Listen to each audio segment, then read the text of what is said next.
ایک گڈریا مسجد میں روز نماز پڑھنے جاتا تھا۔ گاؤں کے امام سے اس نے ایک دن پوچھا کہ سرکار، یہ جو میرے مویشی ہیں یعنی بھیڑ اور بکریاں، ان کی چراگاہ دریا کے اس پار ہے۔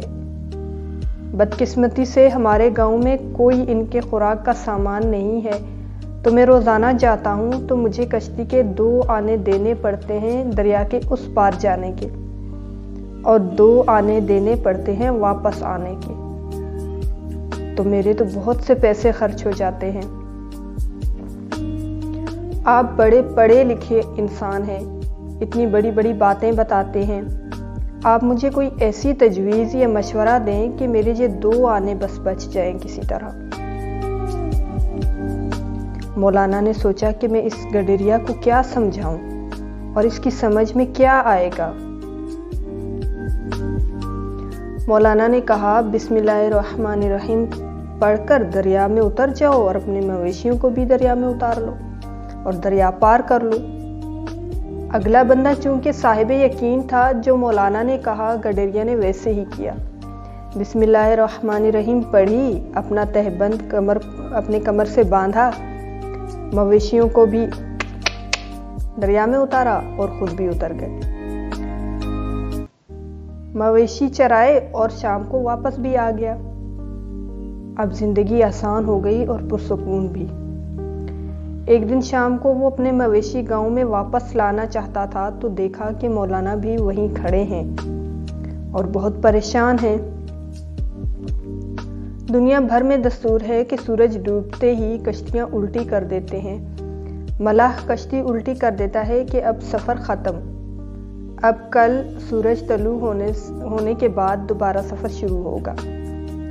تو سورج غروب ہو چکا تھا۔ انہوں نے دیکھا کہ گڈریا اپنے پورے ریوڑ کے ساتھ مزے میں گاتے ہوئے چلا آ رہا ہے۔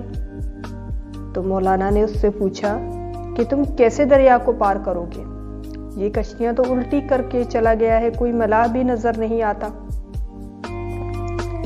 اس نے کہا، واہ مولوی صاحب واہ، مجھے تو آپ نے ہی بتایا تھا کہ بسم اللہ الرحمن الرحیم پڑھ کے دریا میں خود بھی اتر جانا اور مویشی بھی اتار دینا اور تم پار کر لینا دریا۔ آپ بھی بسم اللہ الرحمن الرحیم پڑھیے، چلیے میرے ساتھ۔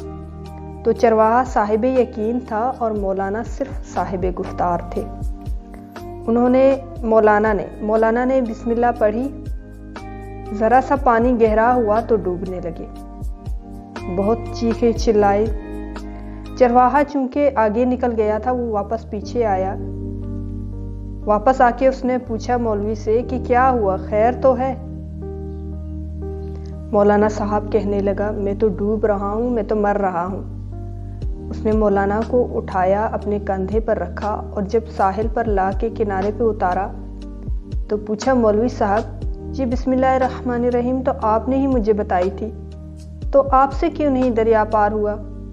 انہوں نے کہا کہ جس یقین سے تم پڑھتے ہو وہ میرے پاس نہیں ہے۔ کوئی بھی مشکل حل کرنے کے لیے پہلی چیز یقین ہے۔ اگر آپ کبھی اکٹھے نہ ہوں، کبھی یقین پورا نہ ہو تو آپ منظم بھی کبھی نہیں ہو سکتے۔ جو اچھی زندگی ہے وہ منظم زندگی ہے۔ تعلیم اور علم اس وقت بنتی ہے جب آپ کے احساس میں شامل ہو جاتی ہے۔ آخری مگر سوچنے والی بات، خود کو پہچان لو اور تمہاری پہچان نہیں ہوگی ایک دوسرے کے بغیر۔